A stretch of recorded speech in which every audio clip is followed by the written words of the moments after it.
여러분 안녕하세요. 오늘 이 영상을 시작하기 전에 먼저 한 가지 질문을 드리고 싶습니다. 여러분의 노후 자금 지금 안전한 곳에 있습니까? 지난달 제게 한 통의 전화가 걸려왔습니다.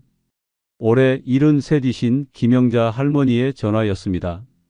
할머니는 전화를 받자마자 한참을 우시더니 이렇게 말씀하셨습니다. 평생 모은 돈 3천만 원을 날렸어요. 은행에서 직원이 좋다고 해서 가입했는데 1년도 안 돼서 절반이 날아갔어요. 이제 저는 어떻게 살아야 하나요?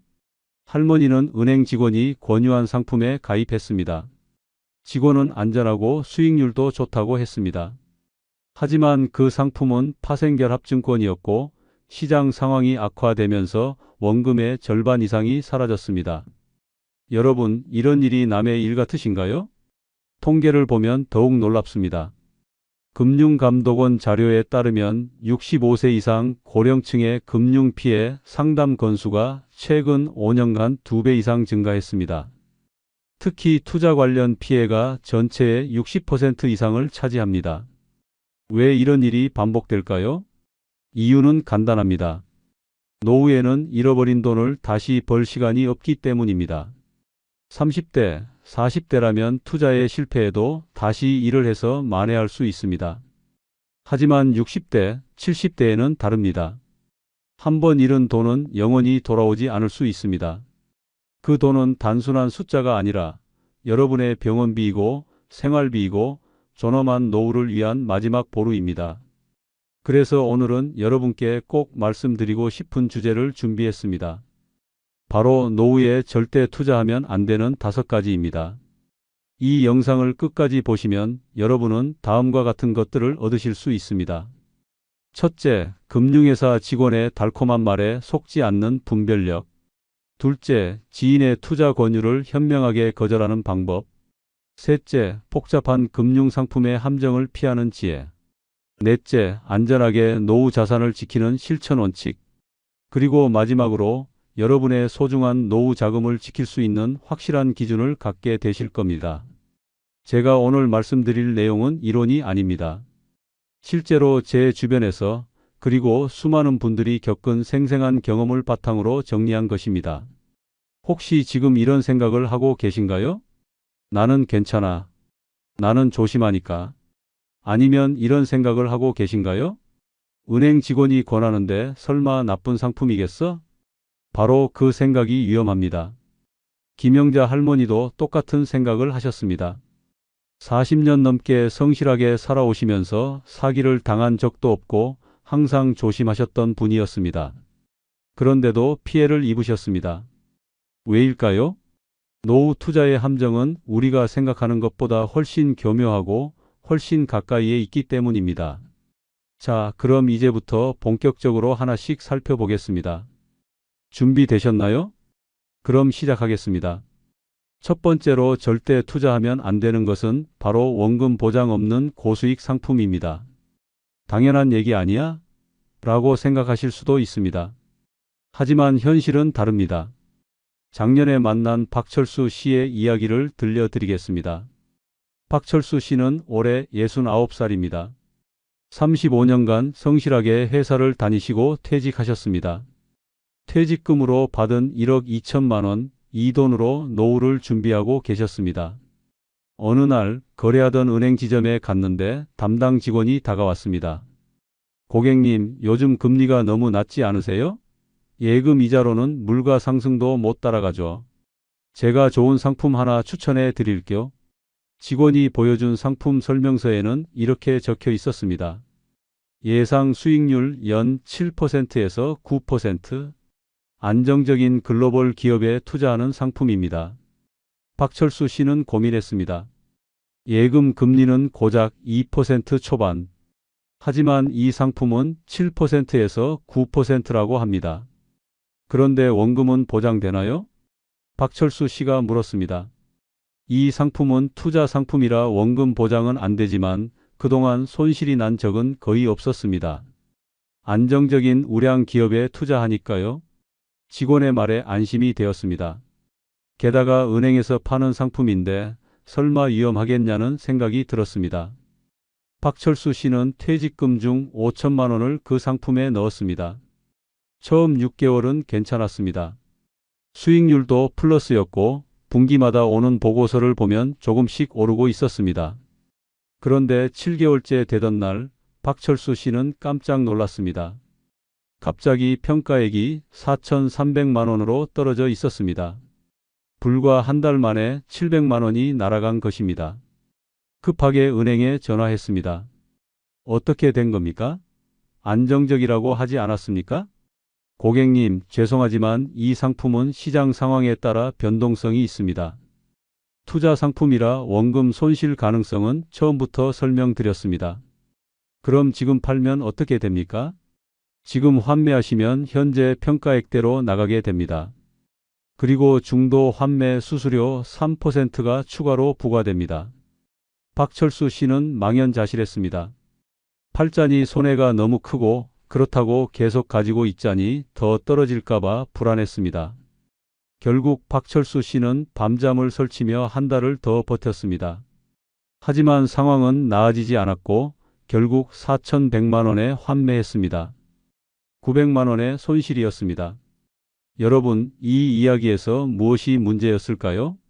첫째, 원금 보장이 없는 상품이었다는 점입니다. 둘째, 예상 수익률이라는 말에 속았다는 점입니다. 셋째, 은행에서 판다고 해서 안전하다고 착각했다는 점입니다. 하나씩 자세히 살펴보겠습니다. 먼저 원금 보장이 없다는 것의 의미를 정확히 아셔야 합니다.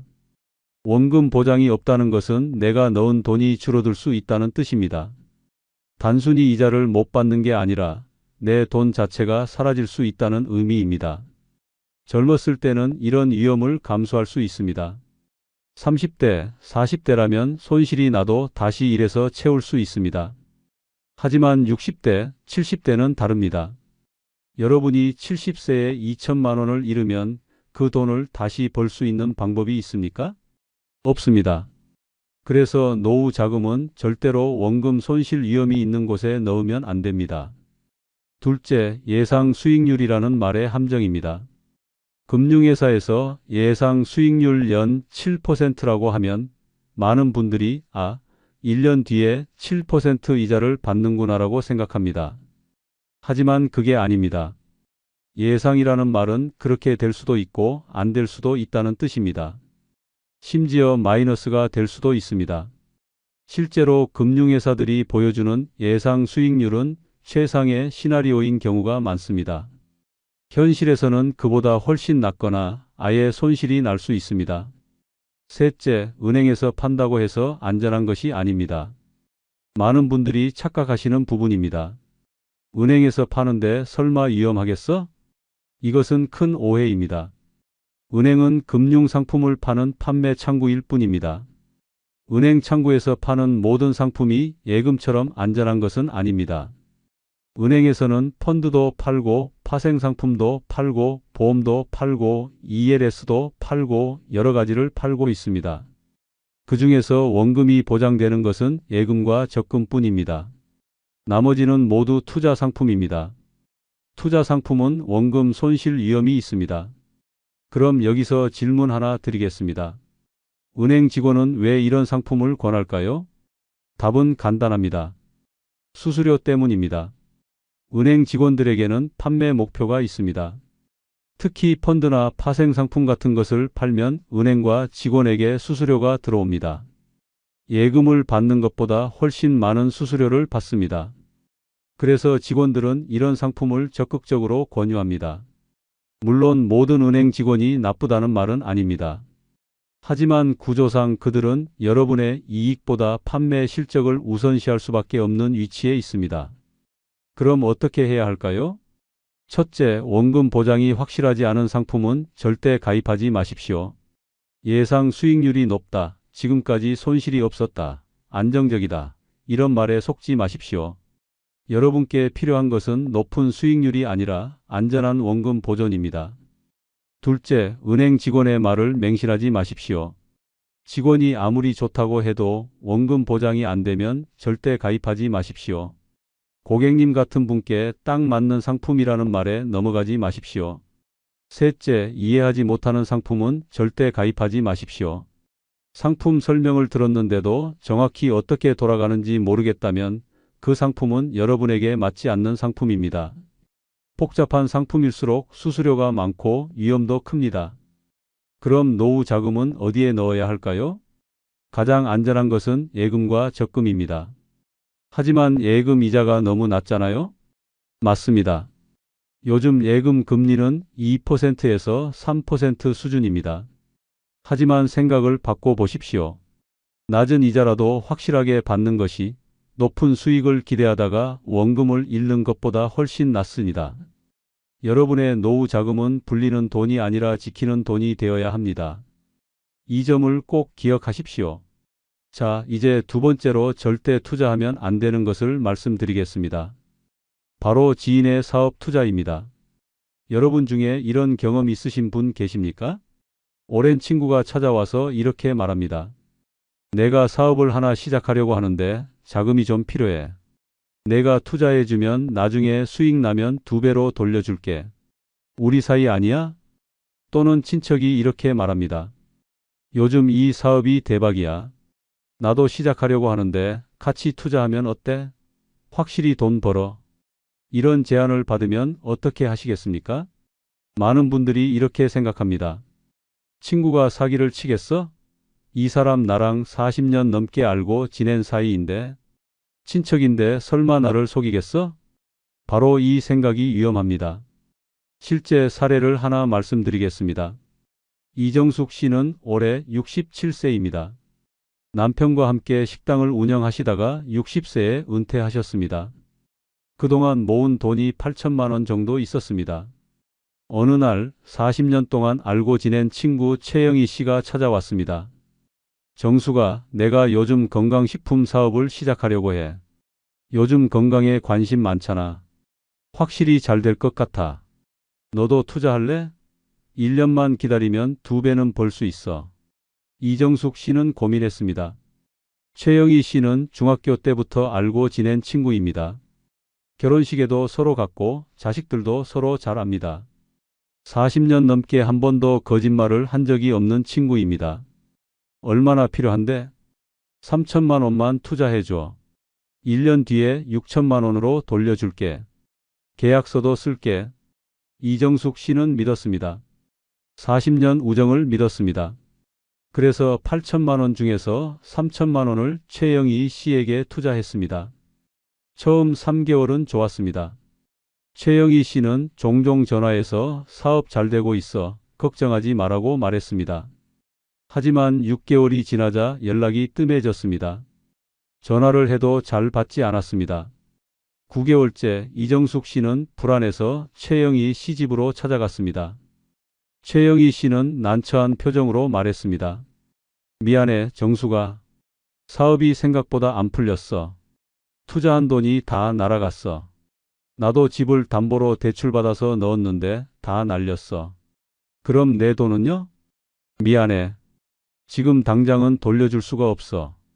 조금만 기다려줘. 내가 나중에 꼭 갚을게. 이정숙 씨는 믿을 수가 없었습니다. 계약서가 있잖아. 1년 뒤에 6천만 원으로 돌려준다고 했잖아. 알아. 그런데 지금 내 형편이 이래. 이해해줘. 이정숙 씨는 법적으로 대응하려고 변호사를 찾아갔습니다. 하지만 변호사는 고개를 저었습니다. 계약서가 있기는 한데 상대방에게 재산이 없으면 받아낼 방법이 없습니다. 소송을 해서 이겨도 강제 집행할 재산이 없으면 소용없어요. 결국 이정숙 씨는 3천만 원을 날렸습니다. 그리고 40년 우정도 끝났습니다. 최영희 씨와는 더 이상 연락하지 않습니다. 보기만 해도 화가 나고 억울하기 때문입니다. 여러분, 이 이야기에서 무엇이 문제였을까요? 첫째, 친구니까 괜찮을 거야 라는 믿음입니다. 둘째, 사업의 위험성을 과소평가했다는 점입니다. 셋째, 법적 보호장치가 사실상 무용지물이라는 점입니다. 하나씩 살펴보겠습니다. 먼저 친구나 친척이라고 해서 안전한 것이 아닙니다.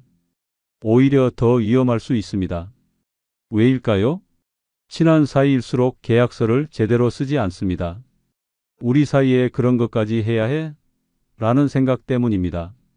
또한 친한 사이일수록 상대방의 사업 계획을 제대로 검토하지 않습니다. 이 사람이 하는 일이니까 잘 될 거야 라고 믿어버립니다. 그리고 가장 중요한 것은 친한 사이일수록 돈을 돌려받기가 어렵다는 점입니다. 은행 대출은 기한이 지나면 독촉이 옵니다. 하지만 친구에게 돈을 빌려주면 돌려달라고 독촉하기가 어렵습니다. 내가 너무 야박한가? 하는 생각이 들기 때문입니다. 결국 시간이 지나면서 돈도 잃고 관계도 망가집니다. 둘째, 사업의 성공 확률은 생각보다 훨씬 낮습니다. 통계를 보면 신규 사업의 50%는 5년 안에 망합니다. 여러분의 친구가 아무리 능력이 좋고 아이디어가 훌륭해도 사업은 변수가 너무 많습니다. 시장 상황, 경쟁, 자금 운용, 인력 관리, 법적 문제, 예상치 못한 사고 등등. 전문 경영인들도 사업 실패를 많이 합니다. 하물며 처음 사업을 시작하는 사람은 더욱 위험합니다. 여러분의 친구가 이 사업은 확실해라고 말하더라도 그것은 희망사항일 뿐입니다. 현실은 전혀 다를 수 있습니다. 셋째, 계약서가 있어도 돈을 받아내기 어렵습니다. 많은 분들이 착각하시는 부분입니다. 계약서만 쓰면 안전하겠지? 아닙니다. 계약서는 법적 효력이 있습니다. 소송을 해서 이길 수도 있습니다.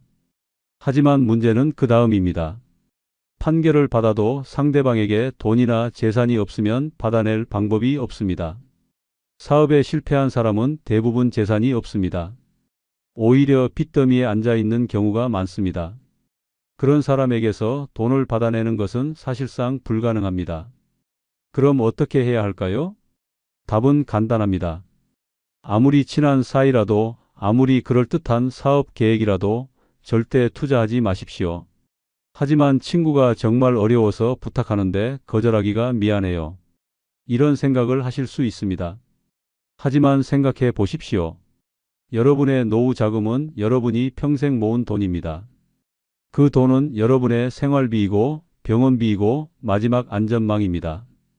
그 돈을 잃으면 여러분은 어떻게 됩니까? 친구의 사업이 망해서 돈을 못 갚으면 그 친구는 미안해라고 말할 수 있습니다. 하지만 여러분의 노후는 누가 책임져 줍니까? 아무도 책임지지 않습니다. 그러니 단호하게 거절하십시오. 거절하는 방법을 알려드리겠습니다. 첫째, 솔직하게 말하십시오. 미안해. 나도 노후 자금이라 함부로 쓸 수가 없어. 이해해줘. 둘째, 다른 대안을 제시하십시오. 사업 자금이 필요하면 은행 대출을 알아보는 게 어때? 내가 같이 알아봐 줄게. 셋째, 만약 정말로 돕고 싶다면 적은 금액을 주는 것으로 생각하십시오. 예를 들어 100만 원 정도를 선물로 주되 돌려받을 생각은 하지 마십시오. 투자가 아니라 도움으로 생각하는 겁니다. 그 정도 금액이라면 돌려받지 못해도 노후에 큰 타격은 없을 겁니다. 하지만 수천만 원, 수억 원을 투자하는 것은 절대 안 됩니다. 여러분, 기억하십시오. 친구의 사업 투자는 투자가 아니라 기부입니다. 돌려받을 확률은 매우 낮습니다. 그리고 돈을 잃으면 우정도 함께 잃습니다. 그러니 처음부터 투자하지 마십시오. 세 번째로 절대 투자하면 안 되는 것은 생소한 해외 투자입니다. 요즘 주변에서 이런 말을 많이 들으실 겁니다. 베트남 부동산 투자하면 대박이야. 필리핀 콘도 분양받으면 임대 수익 짱이야. 캄보디아 땅 사두면 나중에 몇 배로 오른대. 여러분, 이런 말 들으시면 어떤 생각이 드십니까? 그래? 한국은 부동산 값도 비싸고 이제 오를 것도 없는데 해외는 좋을 수도 있겠네. 이런 생각을 하셨다면 조금 더 신중하게 생각해 보셔야 합니다. 실제 사례를 말씀드리겠습니다. 강민호 씨는 올해 65세입니다.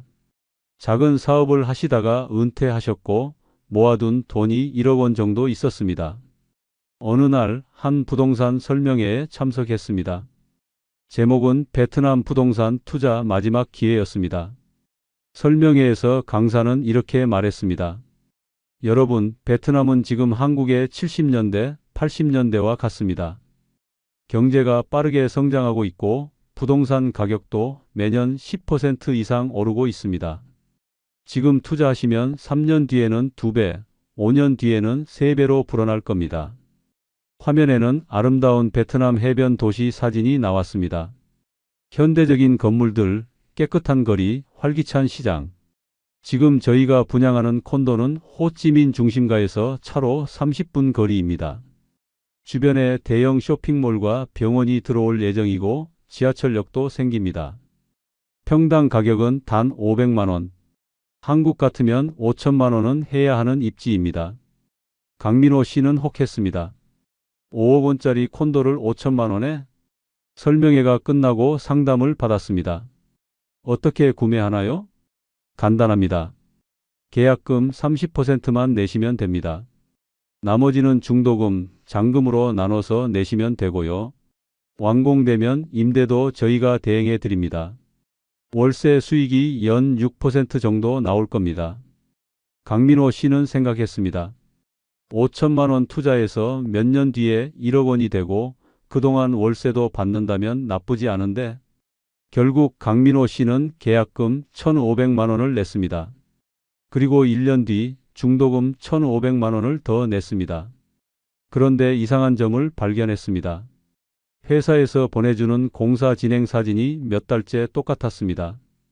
불안한 마음에 직접 베트남에 가봤습니다. 현장에 가보니 경악할 수밖에 없었습니다. 공사는 반도 진행되지 않았고 현장은 방치되어 있었습니다. 황급히 한국에 돌아와서 회사에 연락했습니다. 하지만 회사 전화는 받지 않았고 사무실은 이미 비어 있었습니다. 강민호 씨는 3천만 원을 날렸습니다. 그리고 베트남에 있는 반쯤 지어진 콘도는 어떻게 해야 할지 몰랐습니다. 법적으로 대응하려고 해도 베트남 법을 모르고 변호사를 구하기도 어려웠습니다. 결국 그냥 포기할 수밖에 없었습니다. 여러분, 이 이야기에서 무엇이 문제였을까요? 첫째, 정보의 비대칭입니다. 둘째, 법적 보호의 한계입니다. 셋째, 환율과 세금 문제입니다. 하나씩 살펴보겠습니다. 먼저 정보의 비대칭 문제입니다. 한국에서 부동산 투자를 할 때는 직접 가서 보고 주변 환경을 확인하고 시세를 알아볼 수 있습니다. 하지만 해외는 다릅니다. 직접 가보기 어렵고 가본다 해도 제대로 확인하기 어렵습니다. 언어도 안 통하고 현지 사정도 모릅니다.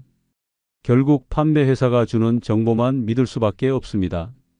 그런데 그 정보가 거짓이면 어떻게 됩니까? 속을 수밖에 없습니다. 실제로 해외 부동산 투자 사기가 매우 많습니다. 화려한 사진과 그럴듯한 설명으로 사람들을 유혹합니다. 하지만 실제로는 공사가 진행되지 않거나 완공되어도 팔리지 않거나 가격이 오르지 않는 경우가 대부분입니다. 둘째, 법적 보호의 한계입니다. 한국에서 사기를 당하면 경찰에 신고하고 법원에 소송을 걸 수 있습니다. 하지만 해외 투자에서 사기를 당하면 어떻게 해야 할까요? 해외 경찰에 신고할 수도 없고 현지 법원에 소송을 걸기도 어렵습니다. 설령 소송을 하더라도 변호사 비용이 엄청나게 들고 시간도 오래 걸립니다. 그리고 판결을 받는다 해도 집행하기가 어렵습니다. 결국 돈을 날리고 끝나는 경우가 대부분입니다. 셋째, 환율과 세금 문제입니다. 해외 부동산 투자는 환율 변동에 영향을 받습니다. 예를 들어 베트남 동으로 5천만 원을 투자했는데 나중에 팔 때 환율이 바뀌면 실제로 받는 금액이 달라집니다. 환율이 유리하게 움직이면 이익이지만 불리하게 움직이면 손해입니다. 또한 세금 문제도 복잡합니다. 한국에서도 세금을 내야 하고 현지에서도 세금을 내야 할 수 있습니다. 이중과세 방지 협정이 있는 나라도 있지만 절차가 복잡합니다. 그럼 해외 투자는 무조건 하면 안 되는 걸까요? 그렇지는 않습니다. 하지만 노후 자금으로 생소한 해외 투자를 하는 것은 절대 안 됩니다. 여기서 중요한 단어는 생소한입니다. 만약 여러분이 그 나라에 오래 살았거나 그 나라 사정을 잘 알거나 현지에 믿을 만한 사람이 있다면 다를 수 있습니다. 하지만 그냥 설명회 한번 듣고 화려한 브로셔 보고 좋을 것 같은데 라는 생각으로 투자하는 것은 매우 위험합니다. 해외 투자를 권유하는 사람들은 항상 장밋빛 미래를 그립니다. 지금 투자하면 몇 년 뒤에 몇 배로 불어납니다. 임대 수익이 확실합니다. 환율 차익도 얻을 수 있습니다. 하지만 현실은 다릅니다. 대부분의 해외 투자는 기대만큼 수익이 나지 않습니다. 오히려 손해를 보는 경우가 많습니다. 그럼 어떻게 해야 할까요? 첫째, 생소한 해외 투자는 절대 하지 마십시오. 특히 설명회에서 권유하는 투자는 더욱 조심하십시오. 둘째, 만약 해외 자산을 보유하고 싶다면 안전한 방법을 선택하십시오. 예를 들어 해외 주식이나 채권에 투자하는 펀드를 소액으로 보유하는 것은 괜찮습니다. 이런 펀드는 금융감독원의 관리를 받고 투명하게 운영됩니다. 하지만 직접 해외 부동산이나 해외 사업에 투자하는 것은 피하십시오. 셋째, 투자하기 전에 반드시 전문가와 상담하십시오. 변호사나 세무사에게 계약서를 검토받고 세금 문제를 확인하십시오. 비용이 들더라도 나중에 큰 손해를 보는 것보다는 낫습니다. 여러분, 기억하십시오. 해외 투자는 화려해 보이지만 실제로는 함정이 많습니다. 특히 생소한 나라, 생소한 분야에 투자하는 것은 도박이나 다름없습니다. 여러분의 소중한 노후 자금을 도박에 걸지 마십시오. 네 번째로 절대 투자하면 안 되는 것은 복잡한 구조의 금융 상품입니다. 여러분, 은행이나 보험회사에 가면 이런 말을 들어보신 적 있으실 겁니다. 이 상품은 연금도 받고 보장도 받고 투자 수익도 받을 수 있는 일석삼조 상품입니다. 시장 상황이 좋으면 수익률이 높고 나빠도 원금은 지켜지는 안전한 상품입니다. 이런 말을 들으면 어떤 생각이 드십니까? 와, 좋은데? 한 가지 상품으로 여러 가지 혜택을 받을 수 있다니 좋잖아? 하지만 잠깐만요. 세상에 공짜는 없습니다. 여러 가지 기능이 합쳐진 상품은 언뜻 보기에는 좋아 보이지만 실제로는 문제가 많습니다. 실제 사례를 말씀드리겠습니다. 윤미숙 씨는 올해 63세입니다. 남편이 돌아가시고 혼자 사시는데 보험금과 연금으로 월 200만 원 정도 받고 계십니다. 5년 전 보험 설계사가 찾아왔습니다. 고객님, 지금 드시는 보험은 보장만 되는 상품이죠? 제가 좋은 상품을 하나 소개해 드릴까? 이 상품은 암, 뇌졸중 같은 질병도 보장하고 만기에는 목돈도 받고 중간중간 배당금도 받을 수 있어요. 그런 게 있어요? 네, 변액 유니버셜 보험이라고 합니다. 보험료의 일부는 보장에 쓰이고 일부는 펀드에 투자돼서 수익이 나면 배당금으로 돌려드립니다. 그럼 얼마를 내야 하나요? 월 30만 원만 내시면 됩니다. 20년 납입하시면 만기 때 원금의 수익까지 더해서 받으실 수 있어요. 윤미숙 씨는 고민했습니다. 월 30만 원이면 부담이 안 되는 건 아니지만 보장도 받고 돈도 모을 수 있다니 괜찮아 보였습니다. 알겠어요. 가입할게요. 그렇게 5년 동안 매달 30만 원씩 냈습니다. 총 1,800만 원을 납입했습니다. 그런데 최근 건강이 안 좋아져서 병원비가 많이 들기 시작했습니다. 보험료를 계속 내기가 힘들어져서 해지하려고 했습니다. 보험회사에 전화해서 해지 환급금을 물어봤습니다. 지금 해지하시면 1,200만 원 정도 받으실 수 있습니다. 네, 제가 1,800만 원을 냈는데 1,200만 원만 돌려받는다고요? 네, 고객님. 이 상품은 중도 해지 시 사업비와 펀드 운용 손실 등이 차감됩니다. 윤미숙 씨는 충격을 받았습니다. 600만 원이 사라진 겁니다. 더 알아보니 이 보험은 구조가 매우 복잡했습니다. 보험료 중 일부는 사업비로 나가고 일부는 보장 비용으로 나가고 나머지만 펀드에 투자되는데 펀드 운용도 잘 안 돼서 손실이 났습니다. 게다가 중도 해지하면 페널티까지 붙습니다. 윤미숙 씨는 후회했지만 이미 늦었습니다. 여러분, 이 이야기에서 무엇이 문제였을까요? 첫째, 상품이 너무 복잡했다는 점입니다.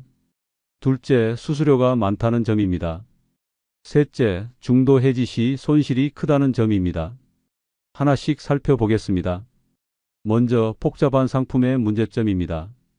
보험인지 투자인지 저축인지 구분이 안 되는 상품들이 많습니다. 변액보험, 유니버셜 보험, 연금저축보험, 변액연금보험 등등. 이런 상품들은 이름부터 복잡합니다. 그리고 구조도 복잡합니다. 여러분이 낸 보험료가 어디로 가는지, 어떻게 운용되는지 정확히 이해하기 어렵습니다. 복잡한 상품일수록 소비자에게 불리합니다. 왜일까요? 복잡할수록 수수료를 많이 떼어가기 쉽기 때문입니다.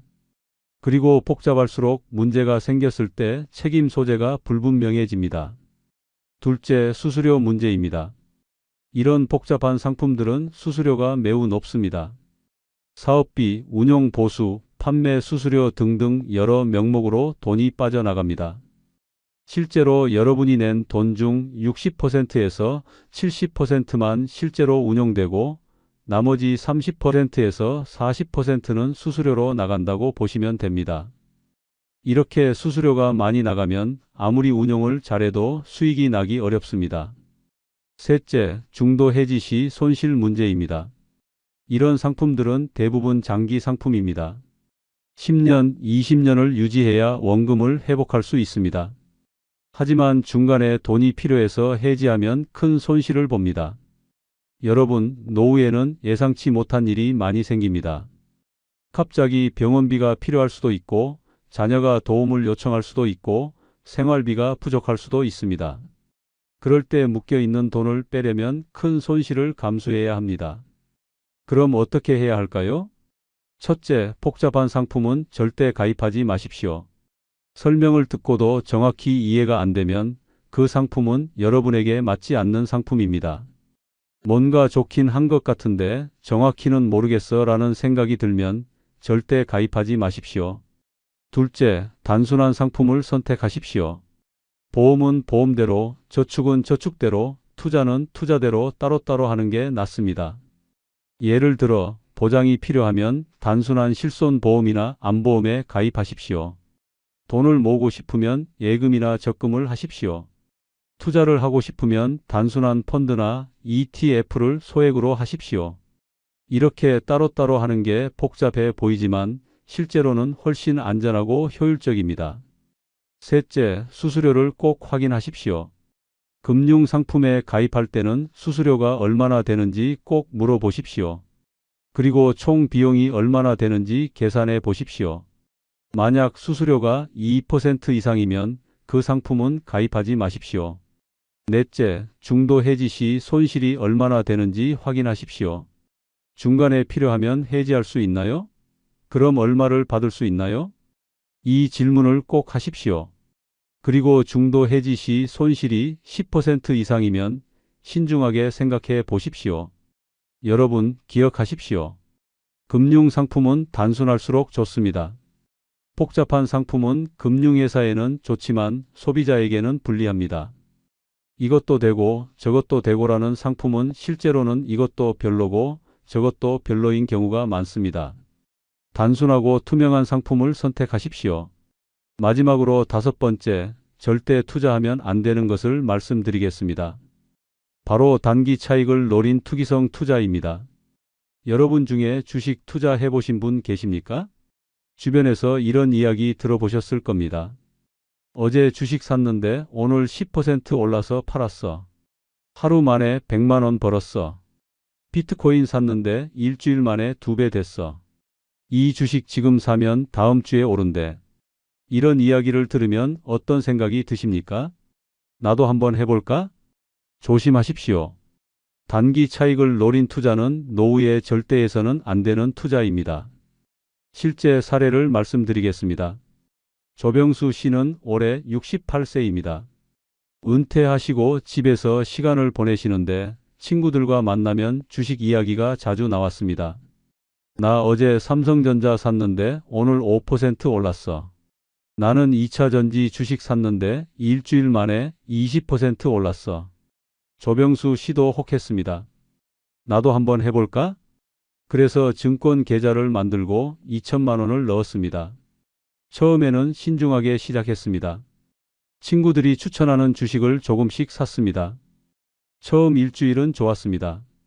100만 원 정도 수익이 났습니다. 이거 쉬운데? 그래서 더 적극적으로 했습니다. 아침에 일어나자마자 주식 시세를 확인했습니다. 하루 종일 주식 뉴스를 보고 증권 방송을 봤습니다. 친구들과 만나면 주식 이야기만 했습니다. 이 주식이 오를 것 같아. 저 주식은 지금 사야 해. 한 달 뒤 조병수 씨의 계좌는 2,300만 원이 되어 있었습니다. 와, 한 달 만에 300만 원을 벌었어. 조병수 씨는 신이 났습니다. 그래서 더 많은 돈을 넣었습니다. 추가로 3천만 원을 더 넣었습니다. 그런데 문제는 그 다음부터였습니다. 어느 날 갑자기 시장이 폭락했습니다. 조병수 씨의 계좌는 하루 만에 400만 원이 줄었습니다. 아, 이건 일시적인 거야. 곧 회복될 거야. 그래서 팔지 않고 기다렸습니다. 하지만 다음 날도 떨어지고 그 다음 날도 떨어졌습니다. 일주일 만에 1,000만 원이 날아갔습니다. 조병수 씨는 패닉에 빠졌습니다. 밤에 잠을 잘 수가 없었습니다. 자다가도 주식 생각에 깨서 핸드폰을 봤습니다. 식사를 해도 맛이 없었습니다. 온통 주식 생각뿐이었습니다. 혈압이 올라가고 가슴이 답답했습니다. 결국 견디지 못하고 남은 주식을 다 팔았습니다. 최종 손실은 1,200만 원이었습니다. 조병수 씨는 후회했습니다. 왜 그랬을까? 괜히 욕심부렸어. 그리고 건강도 나빠졌습니다. 스트레스로 인해 혈압약을 먹기 시작했습니다. 여러분, 이 이야기에서 무엇이 문제였을까요? 첫째, 단기 수익에 집착했다는 점입니다. 둘째, 투자가 아니라 투기를 했다는 점입니다. 셋째, 노년기 건강을 해쳤다는 점입니다. 하나씩 살펴보겠습니다. 먼저 단기 수익의 문제점입니다. 주식시장은 단기적으로는 매우 변동성이 큽니다. 오늘 오르면 내일 떨어지고 다음 주에 다시 오르고 이런 식입니다. 단기적으로 수익을 내려면 정확한 타이밍을 맞춰야 합니다. 하지만 전문가들도 타이밍 맞추기가 어렵습니다. 하물며 일반인이 어떻게 타이밍을 맞출 수 있겠습니까? 결국 단기 투자는 운에 가깝습니다. 처음 몇 번은 운이 좋아서 수익이 날 수도 있습니다. 하지만 계속하다 보면 결국 손해를 봅니다. 둘째, 투자와 투기의 차이입니다. 투자는 기업의 가치를 보고 장기적으로 보유하는 것입니다. 투기는 가격 변동을 보고 단기적으로 사고 파는 것입니다. 조병수 씨가 한 것은 투자가 아니라 투기였습니다. 기업의 가치는 보지 않고 오직 오를 것 같다, 떨어질 것 같다는 예상만 가지고 사고 팔았습니다. 투기는 도박과 비슷합니다. 한두 번은 이길 수도 있지만 계속하면 결국 집니다. 셋째, 노년기 건강이 문제입니다. 젊었을 때는 스트레스를 견딜 체력이 있습니다. 하지만 60대, 70대는 다릅니다. 스트레스는 혈압을 올리고 심장에 무리를 주고 수면을 방해합니다. 조병수 씨처럼 주식 때문에 밤잠을 설치고 식사를 제대로 못하고 스트레스 받으면 건강이 나빠집니다. 여러분, 노후에 가장 중요한 것이 무엇입니까? 건강입니다. 돈을 벌어도 건강을 잃으면 무슨 소용이 있습니까? 그럼 노후에는 투자를 아예 하면 안 되는 걸까요? 그렇지는 않습니다. 하지만 방법이 다릅니다. 노후 투자는 안정적이고 장기적이어야 합니다. 첫째, 배당주나 우량 ETF에 장기 투자하십시오. 단기 차익을 노리지 말고 꾸준한 배당 수익을 목표로 하십시오. 예를 들어 삼성전자나 SK텔레콤 같은 우량 배당주를 사서 오래 보유하면서 배당금을 받는 것입니다. 또는 코스피 200 ETF나 배당 ETF를 사서 장기 보유하는 것입니다. 이렇게 하면 단기 변동성에 신경 쓰지 않아도 되고 스트레스도 적습니다. 둘째, 전체 자산의 일부만 투자하십시오. 노후 자금 전체를 투자하면 안 됩니다. 예를 들어 전체 자산이 1억 원이라면 2천만 원 정도만 주식에 투자하고 나머지 8천만 원은 예금에 넣어 두십시오. 이렇게 하면 주식이 떨어져도 생활에는 지장이 없습니다. 셋째, 매일 시세를 확인하지 마십시오. 장기 투자라면 매일 시세를 볼 필요가 없습니다. 한 달에 한 번 또는 분기에 한 번 정도만 확인하십시오. 매일 시세를 보면 스트레스만 받습니다. 넷째, 남의 추천을 맹신하지 마십시오. 친구가 이 주식 좋아라고 해도, 방송에서 이 주식 오른다고 해도 맹신하지 마십시오. 남의 추천대로 샀다가 손해를 보면 그 사람을 원망하게 됩니다. 자신이 이해하고 납득할 수 있는 것에만 투자하십시오. 여러분, 기억하십시오. 단기 차익을 노린 투자는 도박입니다. 노후에는 도박이 아니라 안정적인 수익 구조를 만들어야 합니다. 그리고 무엇보다 중요한 것은 건강입니다. 돈을 조금 덜 벌더라도 마음 편하고 건강하게 사는 것이 훨씬 중요합니다. 자, 여러분. 지금까지 노후에 절대 투자하면 안 되는 5가지를 말씀드렸습니다. 다시 한번 정리해 보겠습니다. 첫째, 원금 보장 없는 고수익 상품. 예상 수익률이 높다는 말에 속지 마십시오. 원금이 보장되지 않으면 절대 가입하지 마십시오. 노후 자금은 불리는 돈이 아니라 지키는 돈입니다. 둘째, 지인의 사업 투자. 아무리 친한 사이라도 사업 투자는 하지 마십시오. 돈도 잃고 관계도 망가집니다.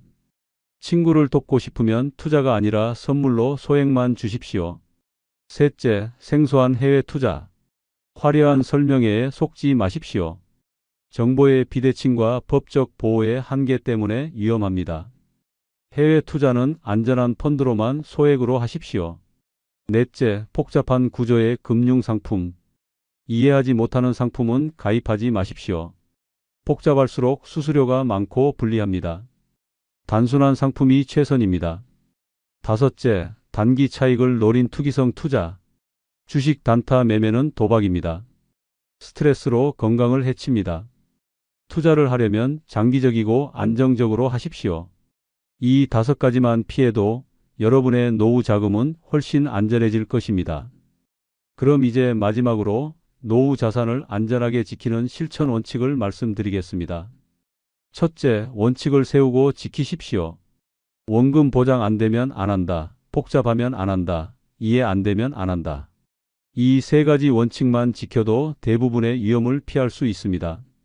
종이에 적어서 지갑에 넣어두시고 금융상품 가입 전에 꺼내서 확인하십시오. 둘째, 가족과 상의하십시오.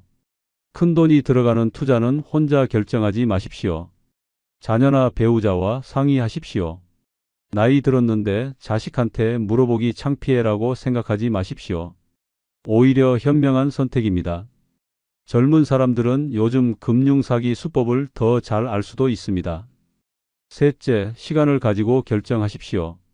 오늘까지만 특별 조건, 지금 아니면 기회 없음. 이런 말로 재촉하면 절대 그 자리에서 결정하지 마십시오. 일주일 생각해보고 연락드릴게요라고 말하고 나오십시오. 급하게 결정해서 좋을 것은 없습니다. 넷째, 전문가의 도움을 받으십시오. 금융감독원에는 무료 상담 서비스가 있습니다. 계약서를 가지고 가면 검토해 줍니다. 변호사나 세무사 상담도 받아보십시오. 비용이 들더라도 나중에 큰 손해 보는 것보다 낫습니다. 다섯째, 정기적으로 재무 점검을 하십시오. 1년에 한 번 자신의 자산을 정리해 보십시오. 예금, 보험, 연금, 부동산 등을 목록으로 만드십시오. 그리고 불필요한 것은 정리하십시오. 이렇게 하면 자산 관리가 훨씬 쉬워집니다. 여섯째, 나눔도 생각하십시오. 노후 자금을 지키는 것도 중요하지만 의미 있게 쓰는 것도 중요합니다. 자녀 교육, 손주 용돈, 기부 등. 돈은 쓰임이 있을 때 가치가 있습니다. 너무 아껴서 쓸 곳 없이 쌓아두기만 하면 그것도 의미가 없습니다. 균형을 찾으십시오. 여러분, 오늘 이 영상을 끝까지 봐주셔서 정말 감사합니다. 오늘 말씀드린 내용이 여러분의 소중한 노후 자금을 지키는 데 도움이 되기를 진심으로 바랍니다. 노후는 우리 인생의 마지막 장입니다. 이 시간을 평화롭고 안정적으로 보내려면 경제적 안정이 꼭 필요합니다. 그리고 그 안정은 많은 돈을 버는 것이 아니라 가진 돈을 지키는 것에서 시작됩니다. 욕심을 버리십시오. 높은 수익률의 유혹을 뿌리치십시오. 안전하고 단순하게 가십시오. 그것이 여러분과 가족을 지키는 길입니다. 다음 영상에서는 노후 자산을 안전하게 불리는 방법에 대해 말씀드리겠습니다. 원금을 지키면서도 조금씩 자산을 늘릴 수 있는 현실적인 방법들을 소개해 드릴 예정입니다. 구독과 좋아요 부탁드리고요. 알림 설정도 해두시면 다음 영상이 올라올 때 바로 알림을 받으실 수 있습니다. 여러분의 건강하고 행복한 노후를 진심으로 응원합니다. 감사합니다.